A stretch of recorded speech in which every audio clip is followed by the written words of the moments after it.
Вы смотрите выпуск новостей в студии Валерия Наумова. Здравствуйте. Коротко о темах часа. Работы планируют завершить до середины сентября. На проспекте Ленина начали укладку первого слоя асфальтобетонного покрытия.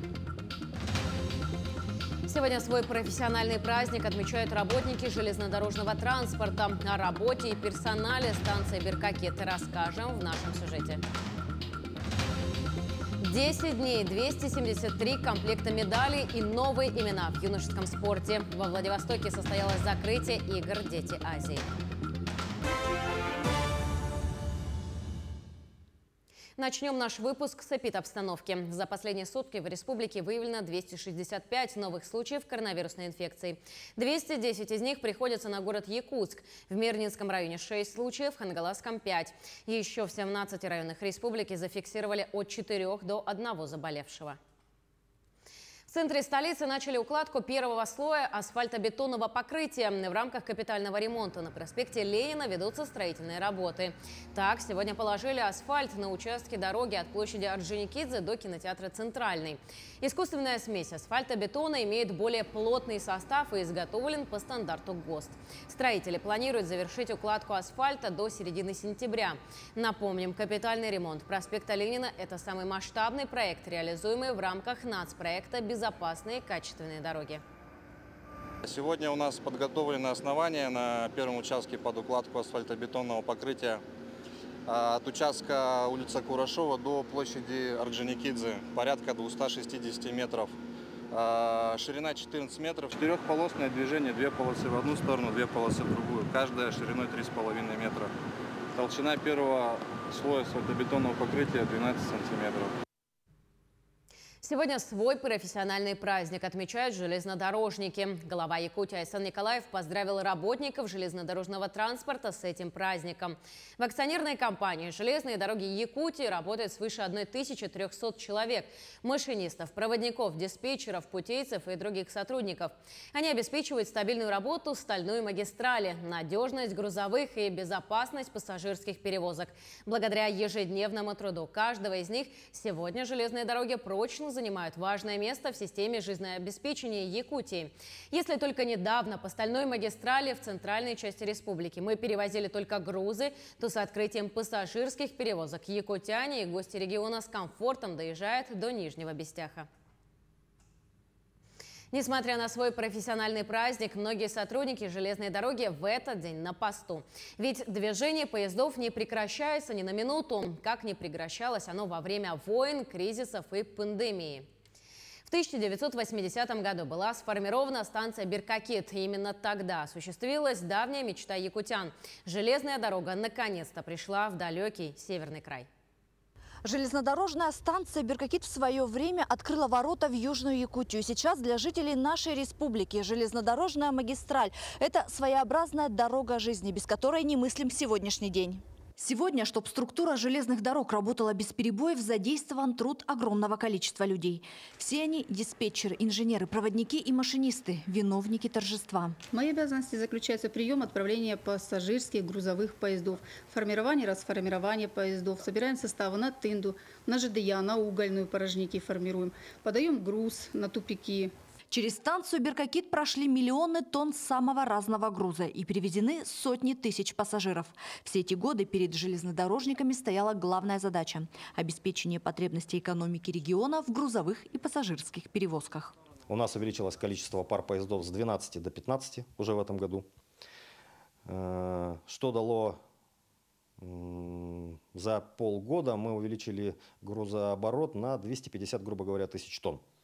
Это, с одной стороны, не так много, но это, повторюсь, только начало. В следующем году у нас запланирована реконструкция самой станции Беркакет, будет уже удлинение путей с вводом нового подвижного состава повышенной грузоподъемности, с вводом новых локомотивов, новых серий, которые позволяют возить уже веса не 5200 тонн, 5500, а 7100 тонн. Конечно же, для этого надо готовить инфраструктуру, путь, ну и путевое развитие по самой станции. За годы работы произошло немало изменений, но станция всегда работала и работает успешно. Впереди большие перспективы и новые планы, которые обязательно будут реализованы слаженным коллективом станции Беркакет. Ирина Жданова, Захар Головин, Нерюнгри. В Якутии стартовала акция «Помоги пойти учиться» в учреждениях социального обслуживания семьи и детей. В центрах содействия семейному воспитанию Якутии началась акция «Помоги пойти учиться». Цель акции – оказание адресной помощи семьям, находящимся в трудной жизненной ситуации. Специалисты посещают семьи и выясняют степень готовности детей к школе, а также какие вещи конкретно необходимы тому или иному ребенку, консультируют родителей о возможном получении материальной помощи в управлении социальной защиты населения и труда, направляют ходатайство об устройстве в школу и содействуют в оформлении документов. Далее проводится работа со спонсорами, которые приобретают и дарят наборы первоклассников, школьную форму, учебные принадлежности и рюкзаки для школьников, нуждающимся в помощи. Акция продлится до 10 сентября. В Хандыге, откуда начинается нулевой километр Магаданской трассы, с 2018 года работает историко-краеведческий музей. На сегодняшний день музей насчитывает более 1800 экспонатов. В выставочных залах с разной тематикой можно увидеть уголок ветеранов ВОВ, тематика эпохи СССР, экспозиции о лагерях ГУЛАГа на территории Тампонского района, палеонтологические находки и многое другое. Большой интерес вызывают экспозиции времен ГУЛАГа. Периодически на базе музея проводятся экскурсии, музейные уроки и познавательные мероприятия. В сборе коллекции неоценимую помощь оказывают сами жители поселка, которые дарят старинные вещи и утварь. С каждым днем в музее устремляется все больше посетителей, не только туристов, но и самих жителей района и республики. Теперь это одно из самых посещаемых мест поселка. Основная тематика музея – это строительство дороги Колыма, трассы Колыма. Здесь мы рассказываем, открываем историю нашего района, историю поселка, рассказываем о лагерях, вообще о том времени. За 5 лет работы нашего музея нас посетило чуть более 12 тысяч посетителей. Это в основном, конечно, жители нашей республики, но очень много гостей из Центральной России. Также имеются и граждане из дальнего зарубежья. Последний соревновательный день завершился на играх «Дети Азии» во Владивостоке. Сегодня спортсмены состязались в бадминтоне и мини-футболе. О том, как завершила игры сборная Якутии по мини-футболу, в материале наших корреспондентов. 7 соревновательных дней, более 10 ожесточенных схваток, и вот результат. Сборная Якутии по мини-футболу едет домой с серебряными медалями с 7-х спортивных игр «Дети Азии». Финальную встречу команды Якутии и Урала начали с разведки. Футболисты присматривались друг к другу в течение 15 минут. Однако потом игрок уральцев реализовал момент и открыл счет. Подопечные Олега Марченко несколько раз угрожали воротам соперников с розыгрыша угловых, но вратарь уральцев не давал шансов на гол. За несколько минут до конца тайма якутяне забили первый гол. Автором его стал Даниил Драч. Итоговый результат первого тайма 5-1 в пользу уральцев.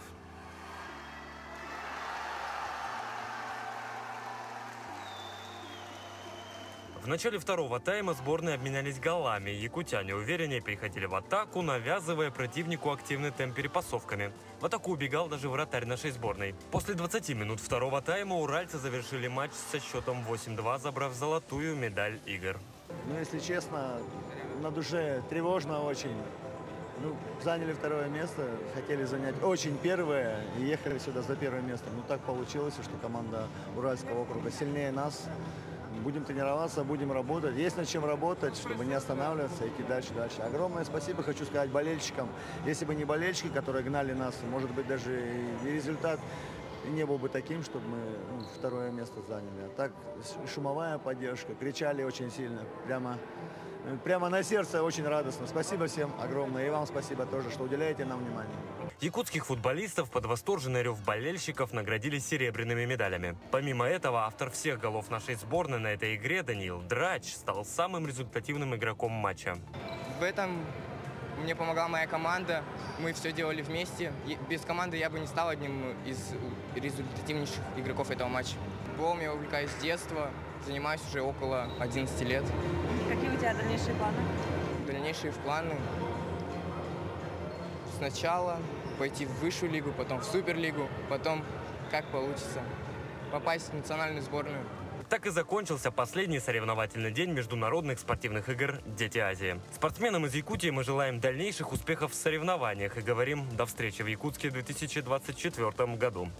Петр Васильев, Джулустан Иннокентьев, Владивосток. В течение 10 дней столица Приморья стала еще и спортивной столицей азиатского региона. Сегодня утром были разыграны последние медали, и несколько минут назад на Фетисов-арена началась торжественная церемония закрытия игр «Дети Азии».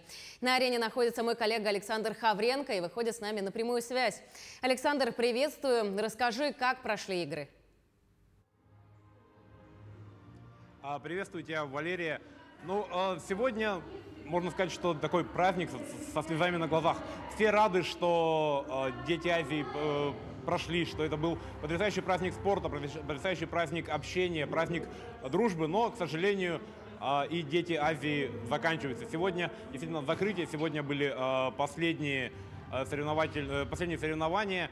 Если кто-то еще не в курсе, то сборная Якутии по мини-футболу сегодня получила серебряную медаль, с чем мы их еще раз и поздравляем. В целом, игры были потрясающие.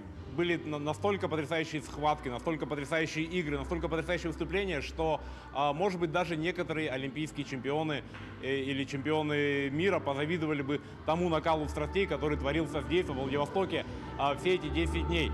Но игры заканчиваются, сегодня закрытие, и мы хотим подвести небольшие итоги, и с этой просьбой мы обратились к Владимиру Максимову.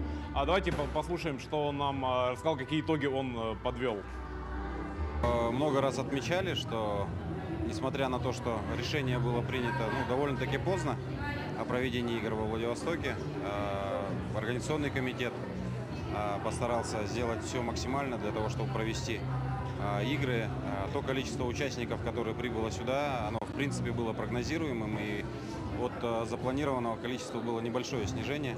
Если мы изначально планировали 1600, то у нас практически 1500 спортсменов приняли участие. И по уровню подготовленности спортсменов надо отметить, что он на очень высоком уровне. И я думаю, что и все зрители, и телезрители, они это отметили, потому что те же соревнования по художественной гимнастике, по боксу и по остальным видам спорта, они достойного уровня, именно континентального уровня первенства мира, поэтому это все то, что доказывает, что к играм Дети Азии пристальное внимание, это площадка для просмотра спортивного резерва стран. Мы сегодня уже с коллегами общаясь, допустим, в том же Узбекистане, который, так скажем, открытием, можно сказать, игр сборная стала, у них на государственном уровне принято решение о поддержке спортсменов. И я считаю, что это очень хорошие соревнования прошли. Самое главное, еще раз отмечу, что все соревнования прошли именно на том уровне, который готовился, который должен быть для проведения таких соревнований. И стоит отметить, что судейство было опять-таки непредвзятым.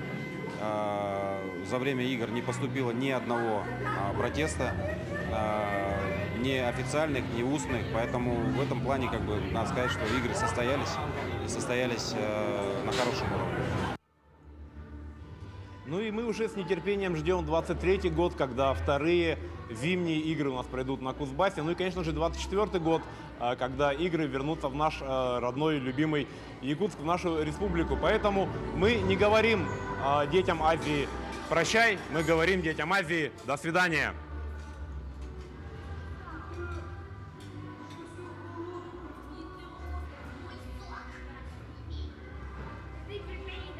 Благодарю, Александр. Теперь мы с нетерпением действительно будем ждать начала следующих игр «Дети Азии», которые состоятся через 2 года в столице нашей республики. И предстоящие игры откроют новые имена юных спортсменов. Но я напомню, что с нами на прямой связи из Владивостока был наш корреспондент Александр Хавренко. А мы на этом заканчиваем наш выпуск новостей. До новых встреч в эфире.